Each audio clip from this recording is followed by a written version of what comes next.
irmãs, e nós vamos ler, mesmo assentados, mas com muita reverência, a palavra de Deus que está registrada no Evangelho de Marcos, capítulo 2. Vou ler aqui os 12 primeiros versículos. Eu peço para os irmãos estarem, então, acompanhando e depois mantenham as suas Bíblias abertas. Diz assim, então, a palavra do Senhor. Dias depois, entrou Jesus de novo em Cafarnaum e logo ocorreu que ele estava em casa. Muitos afluíram para ali, tantos que nem mesmo junto à porta eles achavam lugar. E Jesus anunciava-lhes então a palavra. Alguns foram ter com ele, conduzindo então um paralítico, e esse paralítico foi levado por 4 homens. E não podendo aproximar-se dele, por causa da multidão, descobriram um eirado no ponto correspondente ao que ele estava. E fazendo ali uma abertura, baixaram o leito em que jazia o doente. Vendo-lhes a fé, Jesus disse ao paralítico: Filho, os teus pecados estão perdoados.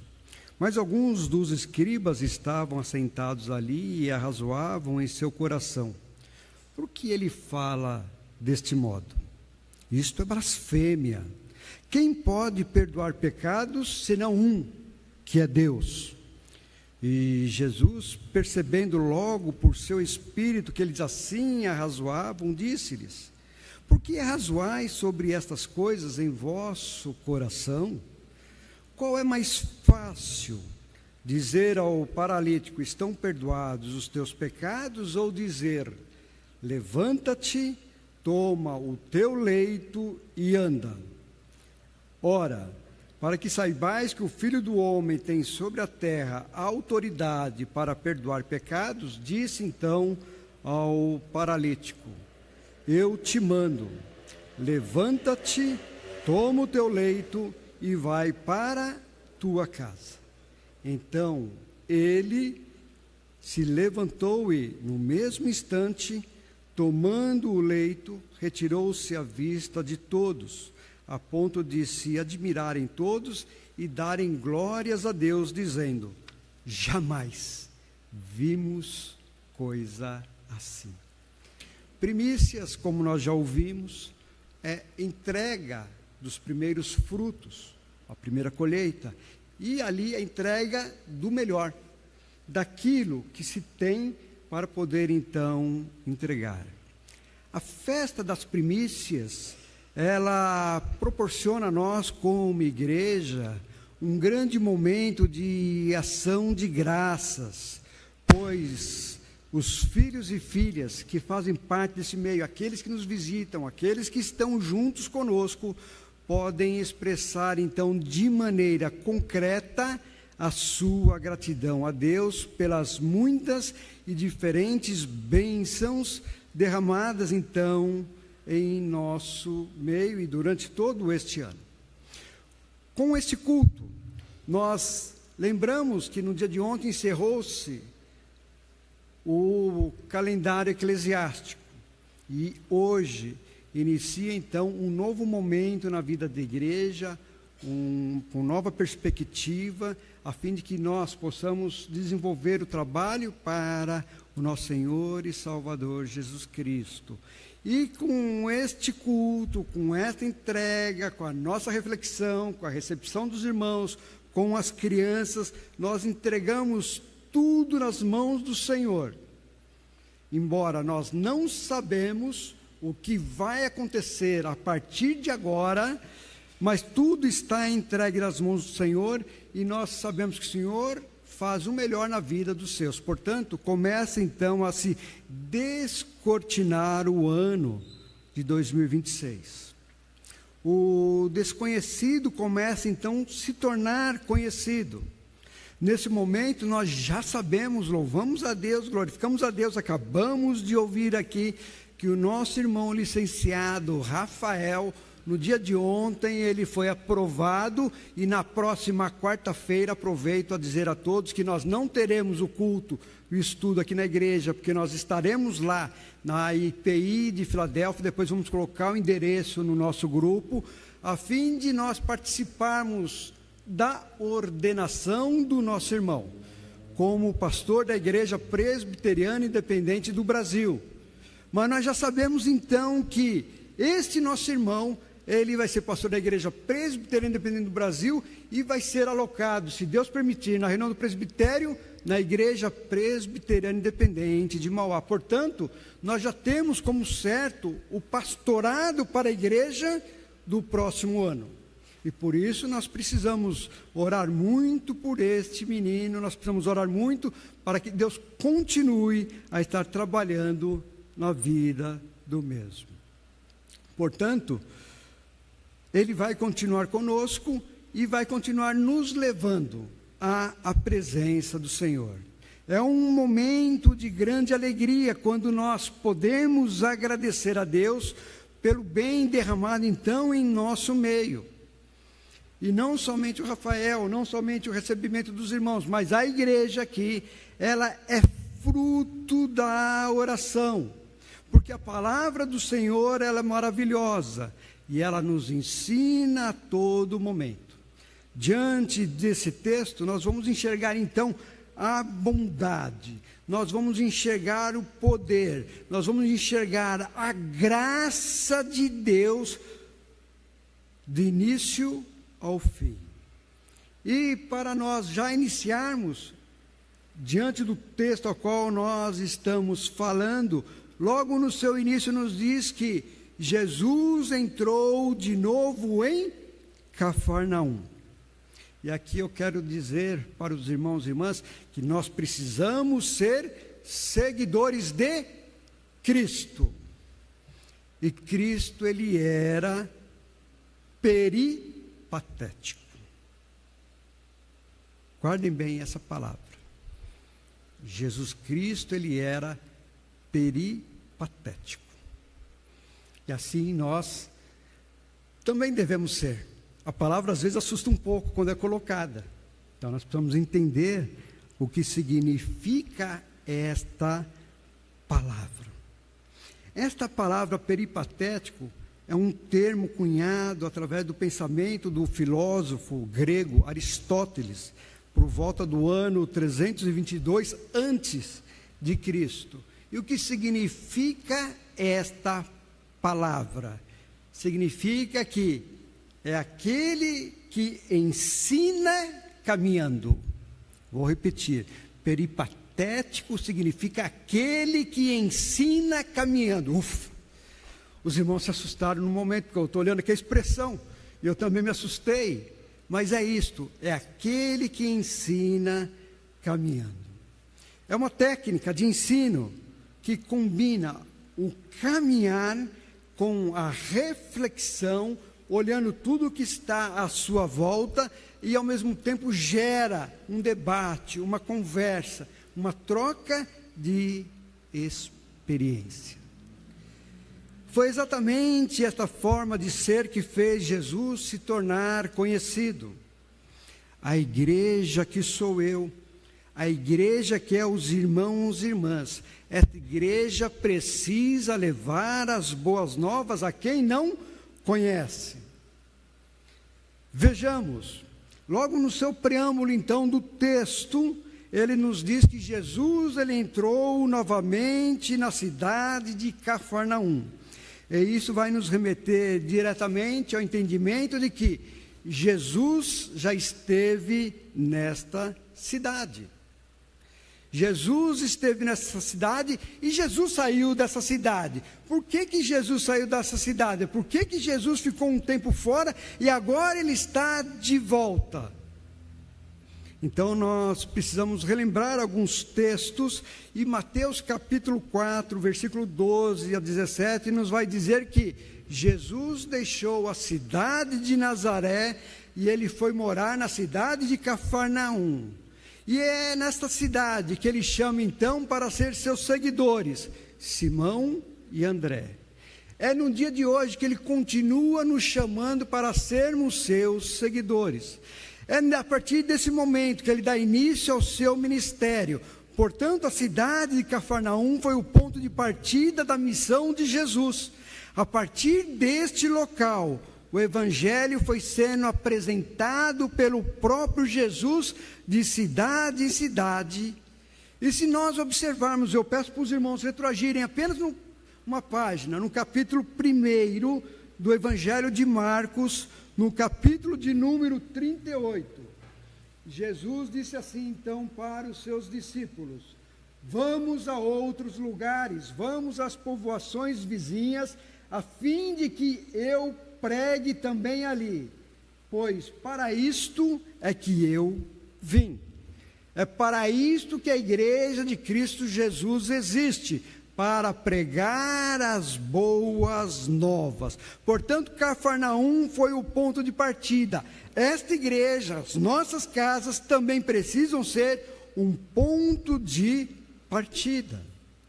Portanto, quando nós lemos a palavra de Deus, é muito importante nós termos esta palavra, não somente em nossas mãos, mas também termos em nossa consciência, em nosso coração. Nós vamos observar lá no Evangelho de João, que Jesus, por 4 vezes ali, nos é narrado que Jesus pregou na Judéia. Então, se nós imaginarmos Cafarnaum norte e Judéia sul, pelo menos por 4 vezes, Jesus fez essa viagem de norte a sul, de leste a oeste, pregando essa palavra. Por isso que eu disse Jesus peripatético, porque aonde ele estava pregando, ele estava ensinando, ele estava falando da palavra do Senhor. E nós somos chamados então para levar esta palavra para aqueles que ainda não conhecem a mesma. Portanto, somente nessa fala nós já temos uma ideia da dimensão do ministério de Jesus. Um ministério itinerante que aonde quer que ele estivesse, a palavra de Deus não deixava de ser pregada. Portanto, posso estar aqui na igreja, posso estar no meu trabalho, posso estar no meu estudo, posso estar no meu lazer, eu posso estar em viagem, mas esta palavra vai estar comigo em todo momento. E eu preciso falar, e não somente falar, eu preciso dar testemunho então desta palavra. E essas viagens que Jesus realizou eram viagens demoradas. Não era viagem de 1 dia ou 2 dias. Eram de meses, até mesmo de anos, porque até mesmo o transporte naquela época era difícil, e na maior parte era tudo a pé que era realizado. Portanto, Jesus ele sai, mas ele volta. E quando ele volta para Cafarnaum, o povo daquela cidade já conhecia Jesus, e a palavra de Deus ela é tão maravilhosa que esse povo não esqueceu esta palavra. Eles ouviram e guardaram. Assim tem que ser conosco. Nós precisamos continuar ouvindo essa palavra, continuar guardando essa palavra, para poder ministrar essa palavra a outros que ainda não conhecem. Portanto, o povo conhecia Jesus, sabia da sua palavra, sabia da sua autoridade, sabia do seu testemunho. Ao saberem que Jesus estava de volta na cidade de Cafarnaum, todos correram para ir aonde estava Jesus. Por isso que eu digo, queridos irmãos e irmãs, nós como igreja presbiteriana independente aqui em Mauá, nós precisamos continuar dobrando os nossos joelhos. Nós precisamos continuar buscando o Senhor para falar dessa palavra àqueles que não conhecem. E até mesmo falar esta palavra àqueles que estão aqui em nosso meio, para nós podermos nos fortificar. As pessoas foram então de encontro ao Senhor, para escutar palavras de vida. Palavras esta que a igreja deve ecoar ainda nos dias de hoje. mas parece que nem todos querem fazer e nem todos querem ouvir esta palavra. A verdade, queridos irmãos e irmãs, que o inimigo, ele trabalha também sem cessar. Nós precisamos guardar isto em nossa mente. Ele tem trabalhado a fim de destruir a igreja. E ele destrói a igreja através do engano. Se nós lermos o profeta Oséias, no capítulo 4, Oséias, ele é muito claro ao dizer: o meu povo está sendo destruído por não conhecer a minha palavra. Então nós precisamos conhecer esta palavra. E o inimigo, ele tem tentado nos destruir. Quando nós olhamos Gênesis capítulo 3, só peço para os irmãos ouvirem que eu vou ler o texto aqui, Gênesis capítulo 3, do versículo 1 até o versículo 4, quando a serpente se apresenta diante da mulher, ele diz assim: mas a serpente, mais sagaz que todos os animais selváticos que o Senhor Deus tinha feito, disse à mulher.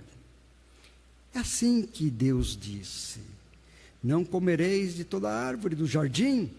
Respondeu então a mulher: do fruto das árvores do jardim podemos comer, mas do fruto da árvore que está no meio do jardim, disse Deus: dele não comereis, nem tocareis nele, para que não morrais. Olha a astúcia do inimigo. Então a serpente disse para a mulher: tudo isso aí é mentira, é certo que não morrereis. O inimigo tem falado nos dias de hoje, quando nós abrimos a mídia social, quando nós abrimos nos jornais, nas revistas, quando nós olhamos os influenciadores, a mídia, ela tem trabalhado no sentido de: eu não preciso orar, eu não preciso estar na igreja, eu não preciso estar lendo a palavra do Senhor, eu não preciso jejuar, eu não preciso. E muitas vezes nós estamos ouvindo essas palavras. E a palavra de Deus também nos diz que, quando o Senhor olha para o homem, Ele diz: não é bom que esteja só, far-lhe-ei uma ajudadora, uma companheira, uma pessoa para estar ao seu lado. Por quê? Porque não é bom que nós estejamos só. Hoje de manhã, na classe Catecúmenos, nós ouvimos esta palavra: se você ficar isolado do braseiro, você vai se esfriar. E é isso que o inimigo está fazendo através da mídia, fazendo através dos influenciadores, fazendo através de muitos pastores. E está tirando a igreja, está tirando o povo de dentro da igreja. E nós precisamos rebater. O inimigo, ele trabalha na sutileza. Não precisa. Nossa, mas para que você vai orar? Mas para que você vai ler? Vai passear, vai no cinema, vai em qualquer outro lugar. É proibido passear? De jeito nenhum. É proibido viajar? De jeito nenhum. É proibido ir no cinema? De jeito nenhum. Mas isso, como nós ouvimos, não impede de nós estarmos na presença do Senhor. Não impede. Portanto, muitos têm ido à igreja, e é essa também uma fala do inimigo, em busca apenas de cura física, de prosperidade, de bem-estar social. Queridos, tudo isso é óbvio, o Senhor dá realmente para a sua igreja, e isto vai nos ajudar, enquanto nós estivermos aqui nesse mundo. Não tem como ser diferente, porém essas coisas não nos vai levar a lugar algum, porque tudo isso são coisas terrenas, são deste momento, e quando eu fechar os olhos, vão ficar aqui, não vai me acompanhar. Óbvio, eu creio na cura, eu creio na prosperidade, eu creio que o Senhor nos supre, eu creio no Senhor em todas as coisas, mas, baseado no texto que nós estamos lendo, nós vamos entender que isto são coisas que ficam, e nós precisamos então nos preocupar com a nossa vida espiritual, para que nós possamos estar diante do nosso Senhor e Salvador Jesus Cristo. Vejamos, mesmo em sua deficiência, esse paralítico, ele era uma pessoa feliz.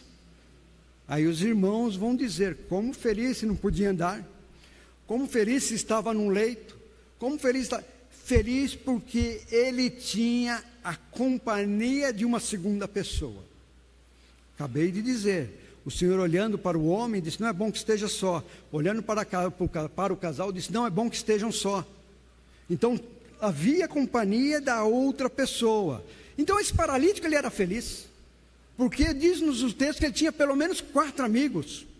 E a palavra de Deus, registrada em Provérbios, capítulo 18, versículo 24, nos diz que existem amigos que são muito mais chegados do que irmãos. E esses amigos, que certamente também já conheciam a Jesus, ou já haviam ouvido falar de Jesus, na ânsia de querer ajudar aquele paralítico, eles sabiam naquele momento que somente Jesus poderia fazer a diferença na vida daquele homem. Desta forma, eles colocaram aquele homem mais uma vez no seu leito, tirou da cama, colocou numa cama à parte, que poderia ser transportado, 4, cada um em uma ponta. Pegaram este homem, Jesus está na cidade, vamos levá-lo então até onde está Jesus. E mais uma vez, eles caminham para ouvir, para ver e para levar o amigo diante de Jesus. Eles foram apresentar então aquele paralítico, porque certamente aquele paralítico ainda não havia visto Jesus Cristo ali. Eles levaram para apresentar a Jesus. Eles não tinham ideia do que iria acontecer, mas eles iriam levar esse paralítico para ele conhecer, através de Jesus, o Evangelho. Mesmo na dificuldade de entrar naquela casa, nós olhamos que esses amigos deram um jeito, eles se espremeram, eles entraram dentro da casa, dando aquele jeitinho, empurram um para cá, põe outro para cá, põe um para frente, outro para trás, até conseguir enxergar que ponto Jesus estava naquela casa. Que ponto? Quando eles enxergaram onde estava Jesus Cristo, eles não tiveram preocupação, porque a casa estava lotada. Nós precisamos levar esse homem diante do mestre. E desta forma, eles caminharam com esse homem, sem se preocupar com a casa. A casa lotada não os impediu de estarem lá com este homem. E eu olho para a nossa igreja, uma casa tão espaçosa, tão confortável, que ainda contém muitos espaços. Portanto, nós temos que entender que a palavra do Senhor estava presente lá através de Jesus Cristo. A palavra do Senhor está presente neste local, através do Santo Espírito do Senhor. E não é possível, queridos irmãos e irmãs, que muitos continuam ouvindo o engano de Satanás. Por isso a igreja precisa sair para o trabalho, porque o Senhor que chama é o Senhor que envia. Aqueles homens, mesmo com a casa lotada, eles subiram no eirado. O que era um eirado? Eirado era um terraço, ou seja, uma cobertura plana da casa. Como geralmente ali naquela época os telhados eram planos e eram feitos de palha, argamassa e algumas madeiras, para eles foram até fácil para destelhar aonde Jesus estava. O difícil era subir com este homem sem derrubá-lo. E depois, chegando o momento, descê-lo também sem derrubar. Mas eles não se preocuparam com a dificuldade, eles foram. E aqui eu quero então destacar esse esforço daqueles amigos, em colocar aquele paralítico diante de Jesus. Portanto, ao destelhar e ao colocá-lo diante de Jesus, Jesus olha. E quando Jesus olha aquele homem descendo, imaginem alguém abrir aqui uma fenda no nosso telhado e descer aqui uma pessoa. Vamos todos olhar assustados e espantados. E Jesus olha aquela situação. O texto não diz, mas eu estou imaginando, ele deve ter dito naquele momento: uau, que fé! E quando aquele paralítico é colocado diante de Jesus, a primeira fala de Jesus naquele momento. E ele diz assim: filho, os teus pecados estão perdoados. Aí está a essência do Evangelho, queridos. Vida espiritual. Quem pode perdoar pecados? Aqueles escribas, sacerdotes, eles perguntaram correto: quem pode perdoar pecados senão Deus? Mas eles falharam em reconhecer Jesus, Filho de Deus, ou seja, o Deus Filho. Portanto, a palavra de Jesus naquele momento foi: os teus pecados estão perdoados. Somente aquele que tem poder pode trazer esta palavra, e é Jesus Cristo, e ninguém mais do que Jesus. Jesus, ele prioriza a vida espiritual em detrimento à vida material. Com os pecados perdoados, aquele homem passa a ter vida, e vida em abundância, vida plena diante do Senhor. E a palavra de Deus lá em Apocalipse nos diz que diante do Senhor não haverá tristeza, não haverá morte, não haverá choro, não haverá dor. Diante do Senhor há alegria. E se nós pegarmos a palavra de Deus, nós vamos ver lá em 1 Reis, por exemplo, Elias ressuscitou o filho da viúva de Serepta. Nós vamos ver também em 2 Reis, Eliseu ressuscitou o filho de uma mulher sunamita. Nós indo para João, nós vamos ver que Jesus ressuscita Lázaro. Indo para Atos, nós vamos ver que Paulo ressuscita Eutico. Eu trouxe apenas esses 4 exemplos. E aonde estão essas 4 vidas? Onde estão essas 4 pessoas? Desculpem, irmãos, mas morreram.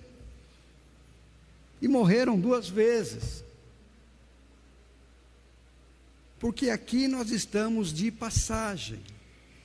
Então nós buscamos as bênçãos materiais, temos que pedir ao Senhor, mas nós temos que priorizar a nossa vida material, a nossa vida espiritual. Portanto, isso vai acontecer conosco. Nós precisamos lutar contra o pecado. Nós precisamos ouvir a voz de Deus. Como nós estamos dizendo, primícias é entrega do melhor. De João 3,16, porque Deus amou o mundo de tal maneira que envia seu único filho. Olhem bem, envia seu único filho, para que todos aqueles que nele crê não venha a perecer. Então, ele me amou e demonstrou esse amor enviando o seu filho para morrer a minha morte, para morrer a morte dos irmãos e irmãs. Mas o Senhor, ele continua nos abençoando, porque a palavra de Deus, lá nas bem-aventuranças, Jesus Cristo diz: buscai em primeiro lugar o reino de Deus, para que todas as demais coisas vos sejam acrescentadas. Então Deus nos abençoa espiritualmente, mas também nos abençoa materialmente. O Senhor pode todas as coisas. Ali haviam os escribas, como eu havia dito, haviam sacerdotes, os doutores da lei, pessoas que conheciam aquele momento. E não obstante, apesar daquelas pessoas crerem, conhecerem a lei, eles fazem essa indagação: quem pode perdoar pecados? Somente Deus, estão certos? E começam a razoar entre eles e falam no seu coração. Presta atenção, queridos. É interior. Eles falaram no seu interior. Em outras palavras, eles reclamaram no seu interior. Ali não teve uma expressão alta. Mas Jesus, ele conhece todas as coisas. Então não adianta você, eu, nós queremos esconder as coisas do Senhor, porque o Senhor conhece todas as coisas. Então o Senhor, ele, através do seu Espírito, ele ouve aqueles homens estavam falando, e mesmo naquelas palavras e pensamentos que eles não externaram, o Senhor entendeu E o Senhor, então, diante daquela fala, Ele demonstra e mostra o seu poder e a sua bondade e a sua graça. E Jesus, então, Ele diz naquele momento, o que é mais fácil? Para vocês compreenderem, o que é mais fácil? É eu dizer, os teus pecados estão perdoados, ou dizer, levanta, anda e toma o teu leito. Então, para que vocês saibam que eu sou o Filho do Deus vivo, que eu tenho poder na terra, então eu digo para esse homem, levanta e anda. E assim ele se levantou, assim ele andou, e ele sai de cabeça levantada pela porta. Ele entra pelo telhado e ele sai pelo local principal, porque foi tocado pelo Senhor. É esta a mensagem da igreja. É isso que nós precisamos proclamar, que o Senhor pode todas as coisas.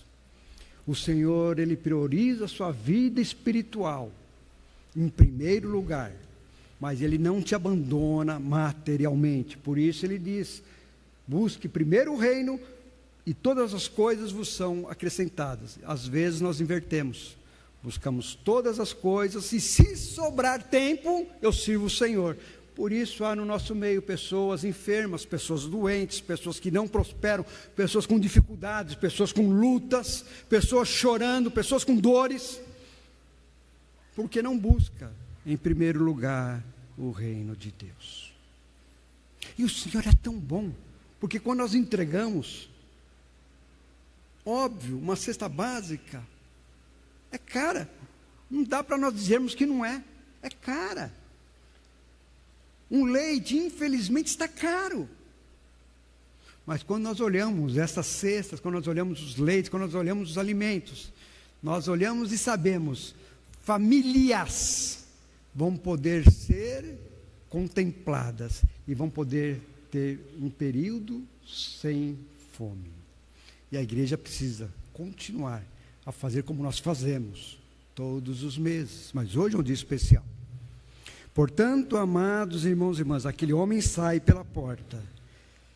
E isto acontece porque a graça de Deus inundou aquele momento, e a graça de Deus nos inunda nesse momento e faz-nos sermos vitoriosos. Portanto, busque em primeiro lugar o reino de Deus. É interessante, queridos, que Ele nos envia, mas ao mesmo tempo que Ele nos envia, Ele nos protege. Ele nos dá o trabalho. Ao mesmo tempo que Ele nos dá o trabalho, Ele nos dá a força para esse trabalho. Ele pede para nós proclamarmos. Ele pede para nós sermos diferentes. Ele pede para ajudarmos a mudar essa sociedade, ao mesmo tempo que Ele nos capacita.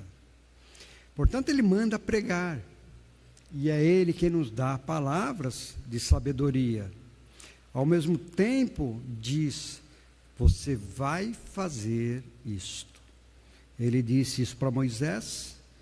Moisés tentou dificultar as coisas. Sou um homem pesado, não sei falar. Ele disse para Isaías, Isaías disse, ai, Senhor, eu sou um homem de lábios impuros e habito no meio de um povo de impuros lábios. Quando eu disse para os irmãos aqui à frente, a renúncia dos pecados, não significa que o pecado, nós vamos cessar ele agora. Infelizmente, eu sou pecador e eu luto para eliminá-lo do meu meio.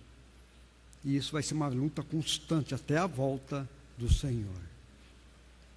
Nós olhamos Jeremias, eu não passo de uma criança, mas o Senhor falou, vocês vão, e eu vou dar palavras para vocês.